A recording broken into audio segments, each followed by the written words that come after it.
Welcome back, friends. Last guy here. It's time for more Great Ace Attorney Chronicles. Here we go. Well, well, Mr. Magnus McGilded. Not a name I expected to hear in these circumstances. Mr. Sholmes, I'm afraid there's something very troubling on my mind. Pray tell, Mrs. Sato? Well, according to what Mr. Windybank told us earlier, today was the final day on which the code could have been redeemed, was it not? Yes, ma'am, that is correct. Today would be precisely 2 months since it was first deposited.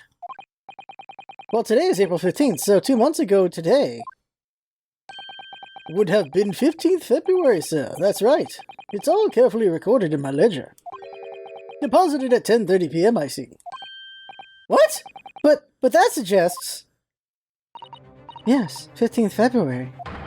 It's precisely the day in which the omnibus murder took place. Woo! And 10:30 in the evening. You know, I have no good memory. Dang, well done, Sasato. It's precisely the time at which the terrible events were unfolding. Suggestive is not the word. It would seem the matter is entirely beyond coincidence.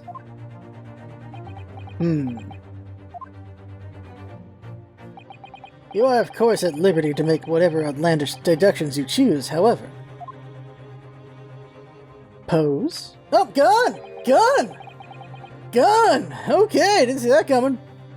I must insist you hand over the music box disc now. Ah!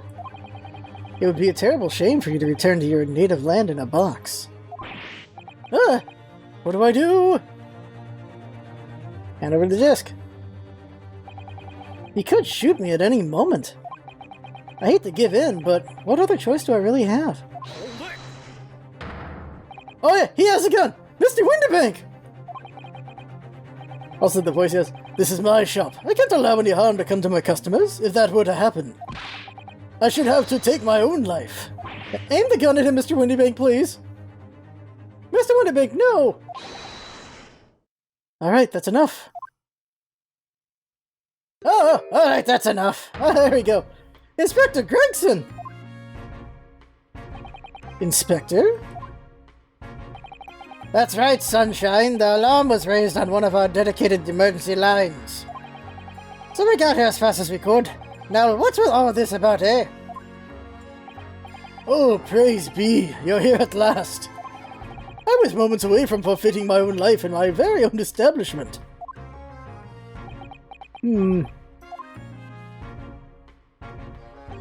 It would seem you have the upper hand. Now what? Oh, they took the coat off him. Right, you lot, you have got some explaining to do. I don't appreciate being bothered with some petty argy-bargy. Petty? Mr. Windybank was nearly met with his end. Yeah, by his own gun, as far as I can tell. Look, I'm a guy with unlimited fish and chips. Oh dear. And the whole of Britain could meet with its end if I don't get to the bottom of the case I'm supposed to be working on. What? What on earth is the case, Inspector? Spare no detail, Gregson. I might have said a little too much. No matter, it's nothing to do with you lot. Anyway, sir, you're gonna have to come with me down to the station. But of course, Inspector. Ah! My unlimited chips! He's getting away! Get after him, lads! Whistle the beat, Officer 2! Sir! You just ninja'd out by spinning. You know, if you weren't eating those unlimited fish and chips, you might have been able to catch the guy. There's been a spate of thefts at pawn shops around here lately. Though we've fitted emergency buttons underneath the counters for brokers to let us know when there's trouble. Oh, Inspector, I was very worried there for a while. Very worried indeed. Now then, Mr. Permanently in Mourning. Oh, yes? I'll be taking that whatever it is of Mr. McGilded's down to the yard. Thank you very much. So hand it over. Oh, yes, of course. No, don't give it to him. It's mine. That is mine. I'm sorry, miss. But anything belonging to McGilded has to be taken in as evidence now. As evidence? If the police demand something as evidence, my dear fellow, we have no choice but to capitulate. It's all yours, Inspector.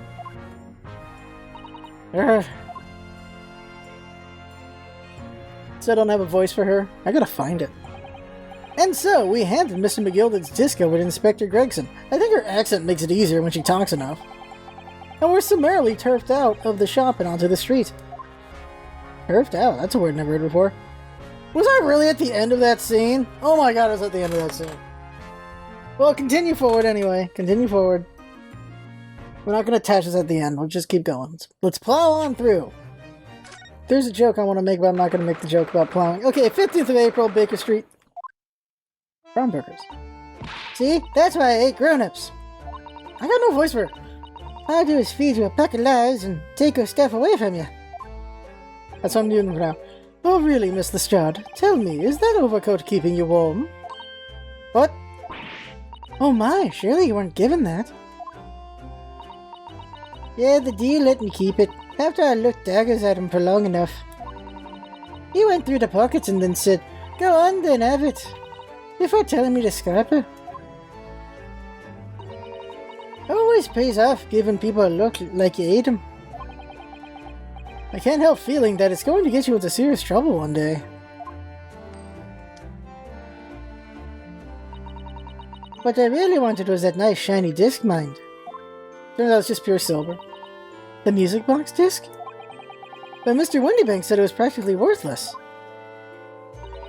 I think I'm gonna go and have another bash. Give him a long hard stare. I think not, Miss Lestrade. We shan't enter Windybanks again today. Why not? That's not fair. It can't be helped, I'm afraid. The police are investigating the scene now and taking a statement from Mr. Windybank. But that disc's mine. I had a ticket for this coat, and it was in this coat's pocket. And there should be something else and all. That's what that rotten cove said, ain't it? Yes, he did mention something about another article, didn't he? Well then, that's mine too. Whatever it is. You can try to do a lighter voice, I guess. Now she's really pushing her luck. Miss Lestrade, I think it's time to admit defeat. You've had your haul for the day. Yeah, it's all your fault, you Sholmes. So what are your plans now? Will you dine with us this evening?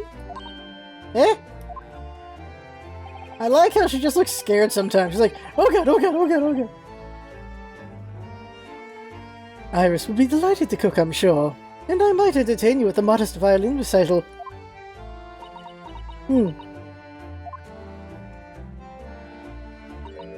No, Ta. Oh. Why would I come around your place, eh? Oh, you lost your head in something. Oh, because Iris would bazooka her? She can't handle Iris. Oh dear, she's gone.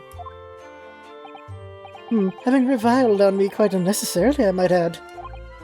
I can't help wondering if perhaps she might turn up anyway. Interesting. Once she's had a chance to calm down, I think there's a good chance she'll decide to come. Very well then. I'll inform Iris to set a place for a potential guest at the dining table this evening.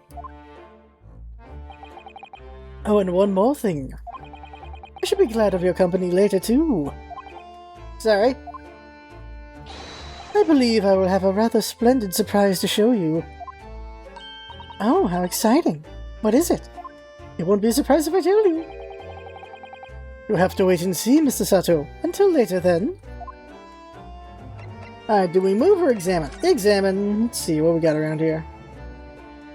Look over here. That's where he lives. Over here. No, why not? Look at all the different things in the window of this shop. Ah, that's Windybanks. The pawnbrokery. So it's weird to do this after, right? Looks much smarter than pawnbrokers in Japan, doesn't it? Yes, you're right. I find pawn shops at home rather inapproachable, personally. It reminds me of tearfully parting with my favorite fountain pen.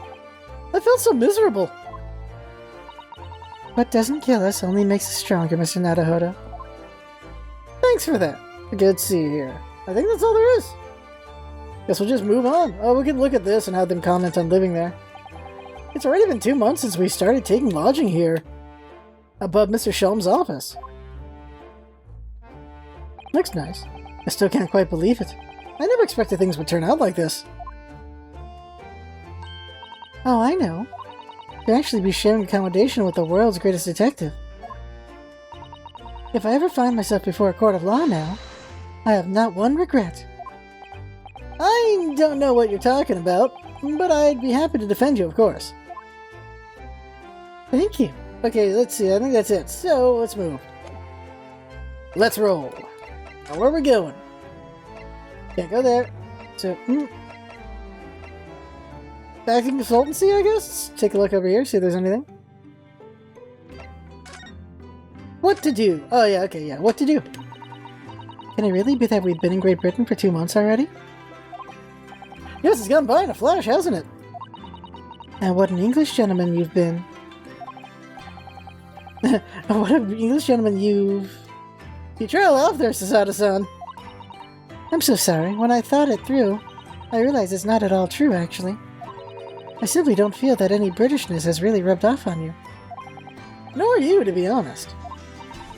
Well, that's obviously because... Yes, I know. Without a doubt, it's your kimono. It most certainly stands out. I do adore the attire of English ladies. It's quite delightful. But somehow I just don't feel ready to abandon my Japanese dress just yet. I wonder how Sasada-san would look in Western clothes. That would be interesting to see. That told me nothing of what to do next. Alright, so... Present? Nothing. Alright, let's go see Sholmes then, huh? Are we gonna just skip time here? 15th of April, 3:46 p.m. Sholmes Suite. So it can't be dinner time yet. Hi, Susie and Wuno. Come in, come in. Good afternoon, Iris. God, try doing that hair in real life. Jesus. She's got so much going on. Like, not only has she got the drills, she's also got a ribbon of hair. And making it stand? Like, you'd have to have, like...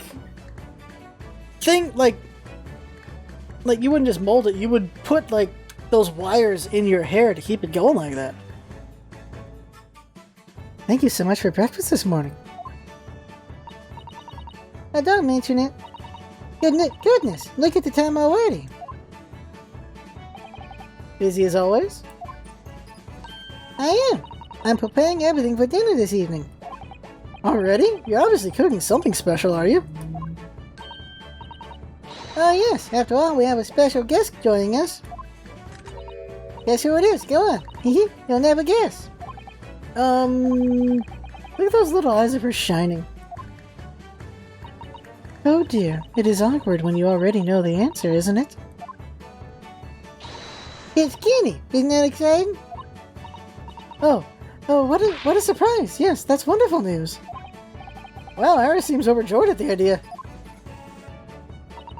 I can't wait to learn some new pickpocketing tips from a real professional. Oh yeah, that does sound like fun. I'm not sure that's entirely appropriate, are you, Mr. Naruhodo? By the way, Iris, what's Mr. Sholmes up to? Got his violin? Howie? Oh, he's been like that ever since he got back. Hello, Mr. Sholmes. I beg that you want to speak to me. Sorry? I don't know who you are, but kindly take your leave. As you can see, I'm not here. I don't know how to respond to that. I do apologize. When he gets like this, he's completely oblivious to everything. Yes, I see. Well, he behaves just like a child sometimes, how he does. Mr. Sholmes and Miss Iris have something of a parent and child relationship, don't they? Yes, except that Iris is clearly the parent here. Come to think of it, I wonder where her real parents are. Huh. What's the matter, Luna? Why have ever such a funny look on your face? That's a good question. It's a good question. Oh no, it's nothing. For once, someone isn't reading his mind. I know where he is. Why does this girl live here with Mr. Sholmes, you're wondering? Am I right? How? How did you? Hee. Oh, Luna, I can read you like a book. Ah, this girl's dangerous. Don't worry, you can ask me anything. I don't mind. Alright, little girl, let's go for it. Guinea. So by Guinea, you mean Miss Lestrade, the young woman from the McGilded case 2 months ago, right? Yes, the last time my experimental smuggler did want you. Although after that trial, I invited her back here and we had dinner together. And now we're the best of friends. Oh, what a lovely tale.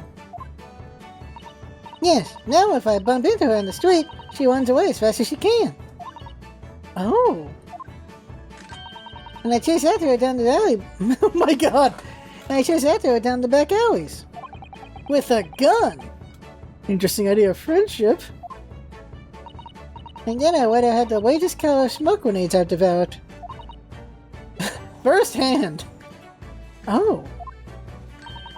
There are so many beautiful colors in the world. Guinea wants me to make a whole rainbow. I suppose this means you've let Mrs. Strahd keep the smoke grenade launcher, have you?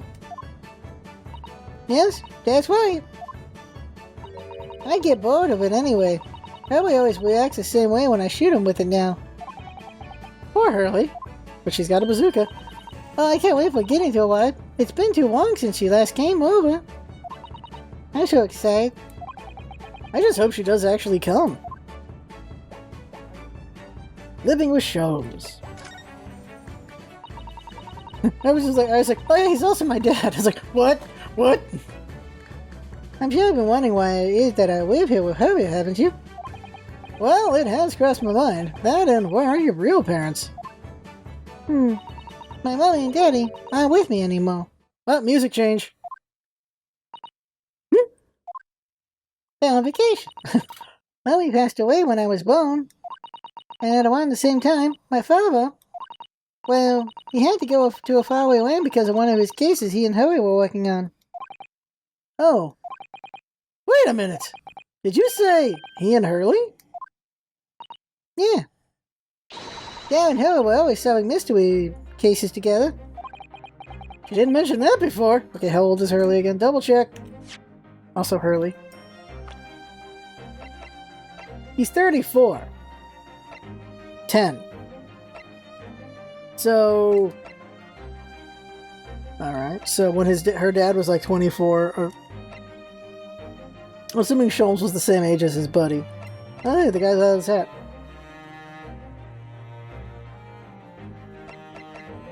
Huh, alright. You didn't mention that before. He wrote them all up in his diaries. That's what's in the metal chest over there. Really? He recorded them all? So, you mean it's true, Mr. Sholmes? Really did have a partner with whom he tackled some of his most taxing cases? Oh yes. I mean, it's always nice to have one, isn't it? The Mr. Sholmes' partner was your father? Exactly. Hurley told me I wasn't allowed to work in the chest. But that only made me want to work even more. So I opened it up. I found your father's memoirs? Yes. So I asked Hurley, who wrote these? He nearly fell out of his chair. But then he told me. That's when I found out that the author of all those accounts was my father. So Iris' father is Mr. Sholmes' partner. Iris' father. I had practically lived with Hurley all my life. I was tiny when he took me in. So it came as quite a shock when Hurley told me he wasn't really my daddy. I mean, it must have been. I wonder why Mr. Sholmes chose to tell you, and at such a young age. Harry says it's because he wouldn't have been able to hide it from me. Oh? Well, having lived with Harry all these years, you might say that his ways have rubbed off on me. Okay, for the time being, because he wouldn't have been able to hide it, so Hurley's gay. I'm going with that. That's my theory. He's just a gay man. Alright. It rubbed off on me. There are some things I can just see. Oh, her observational skills. Especially lies. I almost know when people are lying before they open their mouths sometimes. Right. She's just she's really good observation deduction. Anyways, I was so fascinated when I read Daddy's diaries. That's what inspired me to write The Adventures of Herlock Sholmes, actually.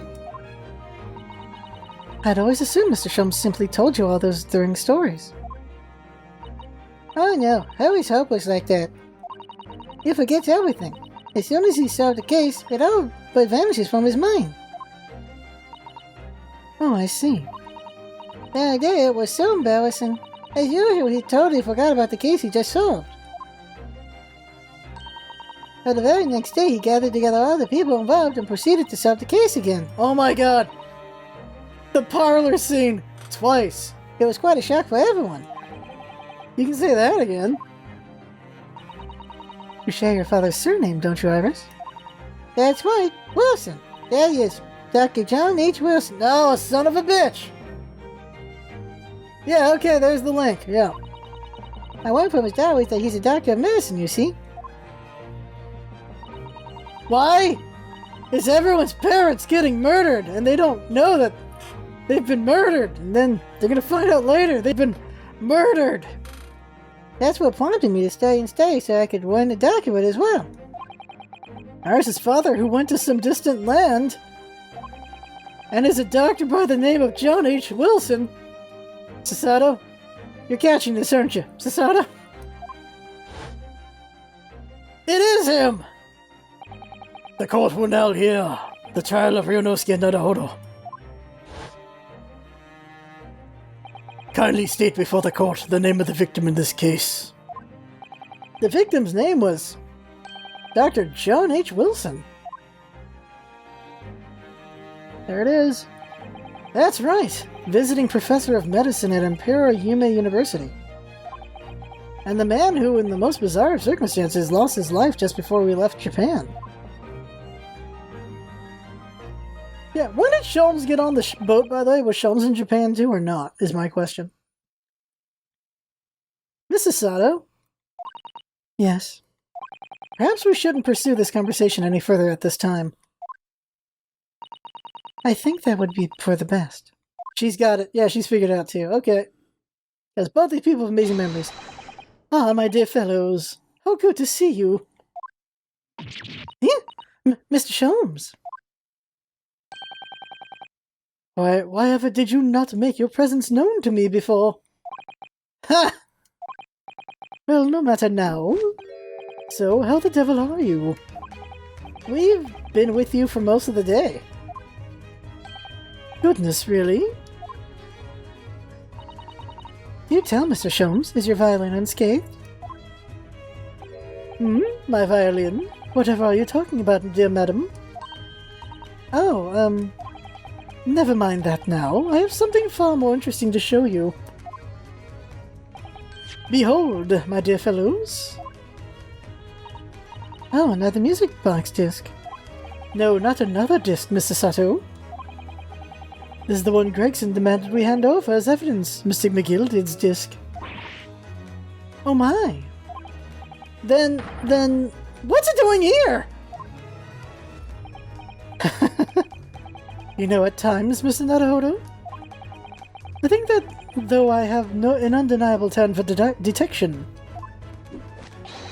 I may well be even more adept at larceny. Oh, that would be wonderfully exciting. I'd be your pickpocketing assistant. And Wano could be our go-to wire if we ever got caught. Oh my god. Right. Plus, Susie has such beautiful handwriting, she could write our menacing crime notifications. Yes, I'd be delighted. I'm just going to pretend this conversation never happened, I think.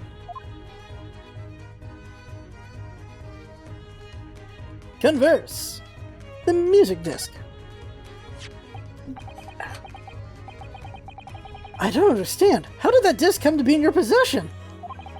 I thought Inspector Gregson took it back to Scotland Yard. Quite correct. And that sort of an uncompromising attitude is precisely why I always carry some of this. He recreated the disc.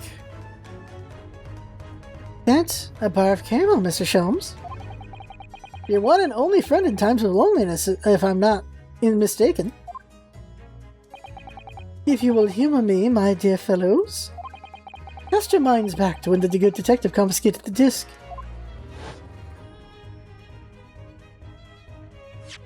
I'll be taking that whatever it is of Mr. McGilden's down to the yard. Thank you very much. So hand it over. Oh yes, of course. If the police demand something as evidence, my dear fellow, we have no choice but to capitulate. It's all yours, Inspector.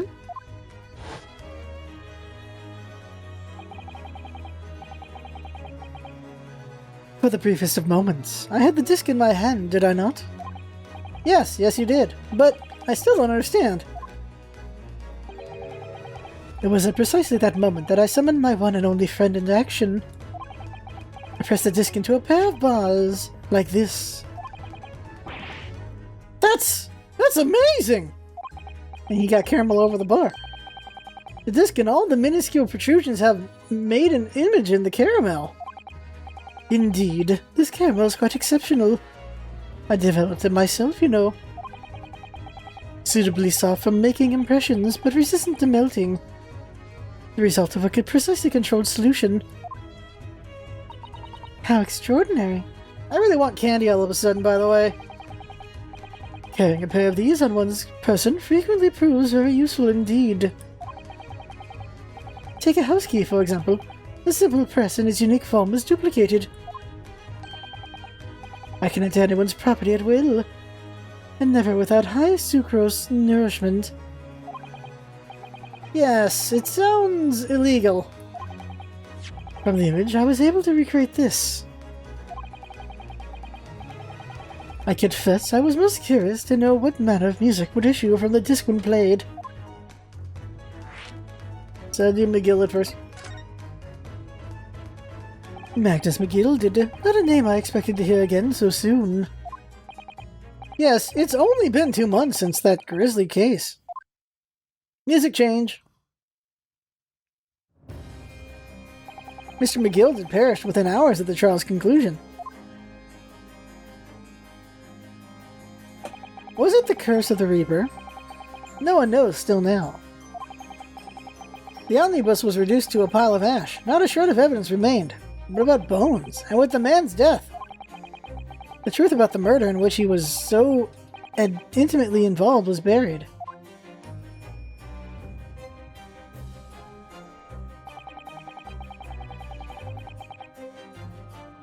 Even though we successfully established Mr. McGilden's innocence in the trial, the newspapers are still claiming that it remains an unsolved case. Right in the gut. The murder of the brickmaker, Mr. Thrice-Fired Mason.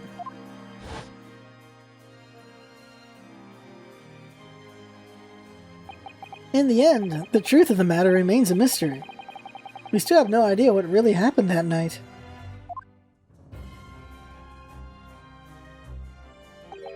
And although Mr. McGilden was found not guilty through my defense, I still don't know if that was the right judgment or not.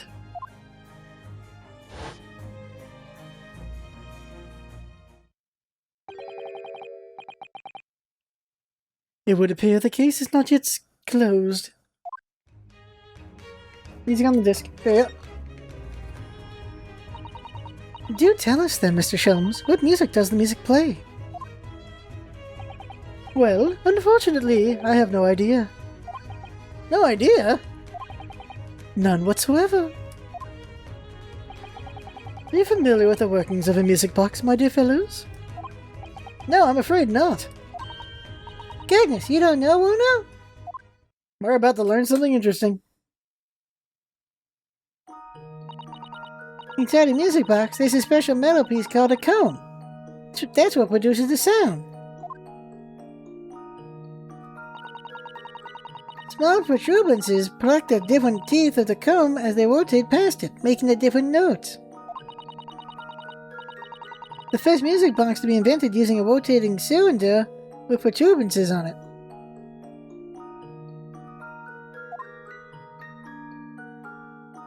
Okay. But over time, a new type of player was produced, which uses discs such as these. These are the carried discs than it is the carried cylinders. With that development, the popularity of music boxes spread far and wide all around the globe. Why exactly? Because the discs are easy to produce and can be interchanged to facilitate the playing of different tunes. There are a great many firms in Europe now manufacturing music boxes as a result. It is wonderful to be able to enjoy music, even when no performer is present. But it is the very success of the invention that means we are now presented with an insurmountable problem. What do you mean? As you may imagine, the construction of one firm's music boxes does not match that of another. And we have no way of knowing in which music box this particular disc was designed to be played. There's no resolution to this problem, I'm afraid. It's quite intractable. Ah, I see. So that's why. Naturally, I tested the disc in those few music boxes I have at my disposal.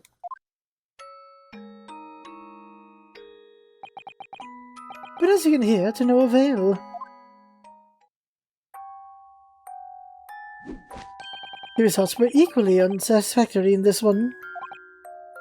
So, I am presently engaged in acquiring an example of all the music boxes ever made in Europe. Every single one?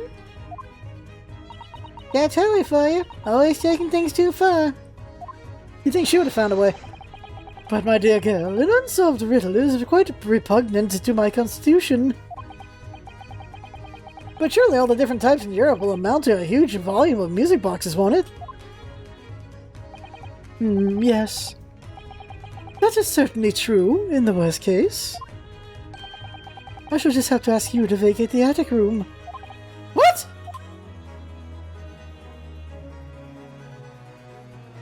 Well, it's time I started getting things ready for dinner, I think. Dinner will be here before long. Thank you, Iris. Oh, well, you must let me help you then. Of course, Susie. There's plenty to do. I think I shall investigate the condition of my faithful performing partner. Now then, where did I leave it? Let this be a lesson to you, Mr. Sholmes. Never leave anything too precious with the pawnbroker. Yes. You may be right. Oh, that reminds me of something Mr. Windybank said before. He said that he had a manuscript of Iris's in pawn, didn't he? Did he? Yes, he definitely mentioned it. Mr. Sholmes' latest tale of unworthily mystery lies dormant in my storeroom, were his words, I believe. So you heard about that, did you? I expect you were as incensed as I was. Oh yes, the idea is such a wonderful story languishing in Mr. Windybank's storeroom, gathering dust. My dear madam, I'm quite sure I told you already. The pawnbroker's storeroom is the safest place for it, more secure than a bank's vault. And what about your Stradivarius, Howie? Was that safe and secure? Well, there may be the occasional mix-up. Caused by a certain impetuous someone not too far from me now. You have any idea how long it took me to write that Baskerville story, Howie? Oh, it sounds so exciting. The Hound of the Baskervilles. I should love to read it.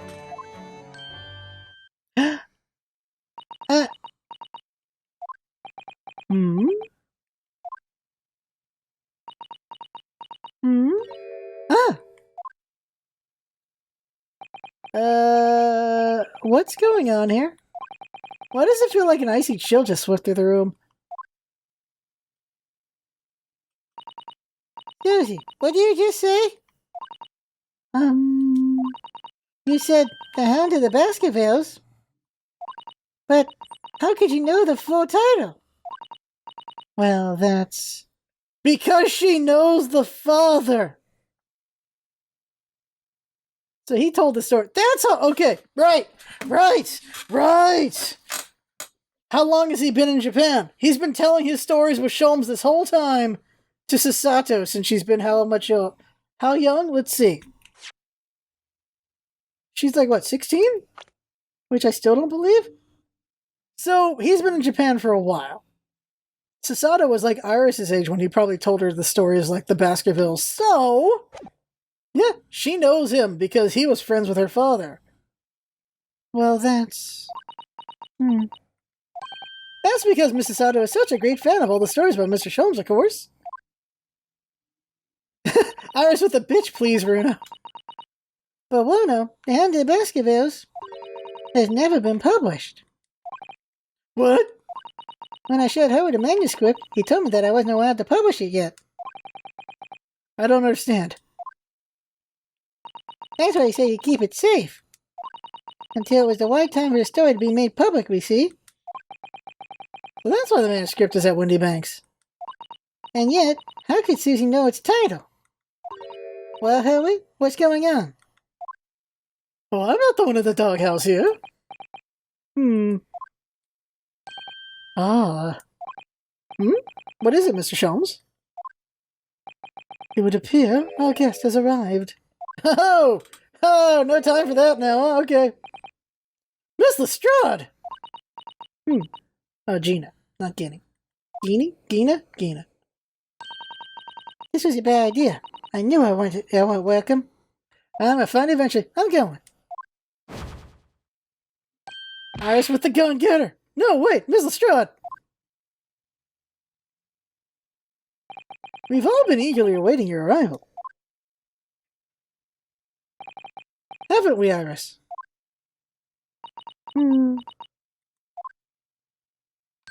Oh yes, just right there, Guinea. Well, everything ready in a jiffy. I learned today that a jiffy is a figure of time. It's a thing. I forget what it is. It's a movement of time, though. It's a distance. A jiffy is a distance of time, or something like that. Come along, Susie. I got the gun pointed at you. Right, of course. It's a pleasure to see you here, Miss Lestrade. Please make yourself at home. Don't stand in the doorway, my dear girl. Come along in. Come on, Ezra. What say you to some Mendelssohn? I won't take no for an answer. Mendelssohn it is, then. I think she's right to be scared of these people. Kitty! Meow. Got that little bow tie. Got that little bow tie. Like a high. Got that little bow tie. You got a little bow tie. That evening, Iris prepared us all a meal that was even more delicious than usual. Mr. Sholmes' violin performance was in no way meddlesome. Oh my god. And Gina, as we came to call her, taught us all how to steal things from one another without being noticed. Everyone thoroughly enjoyed themselves, well into the night. Seems like a good cutoff point. Yeah, we'll cut off there, that seems good. 15th of April, 9:34 p.m. Nadahodo's Legal Consultancy. Save here. This is a good spot. So that right there is the game for now. Next time, I wonder it'll probably come out in the case. I don't know. Like, how does she know the basketball? The only way she would know is if she, like, saw the manuscript somehow, or because she knew Wilson, and she knows Wilson. But that makes it so weird in that, because some of the things Sasato said, maybe the way Sasato was saying things, she was like, wait, I knew Wilson. But then she realizes maybe her Wilson was lying about all that stuff, and it's actually this little girl instead, and he's been just lying based on their story or something like that. But now she's realizing, no, this is the daughter of Wilson, and there you go. Alright, so that right there's the game for now. I have fun, hope you have fun watching. That's what's all about it, having fun. Thanks for coming by, and see you next time.